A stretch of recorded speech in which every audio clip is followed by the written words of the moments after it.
FIVE stock analysis tomorrow and onward. In this 1 minute video, I'm telling you whether buy below stock is a buy enough for me, so watch till the end. With this particular instance, you know, it's up quite a bit, and that's what I like to see, but let's zoom out and look at the broader picture.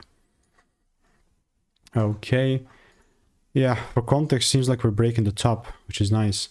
Now, context, I've done 41,000 videos on my YouTube channel, all documented. It's taken me 5 years, and over that, you know, I've shown you what's working for me, what's not.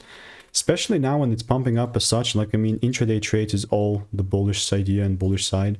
I mean, I don't care what you'd have to say, but specifically me now, only if I do see the price falling down and giving me some sort of a shift is when I'll be ready, you know, to double down and buy more.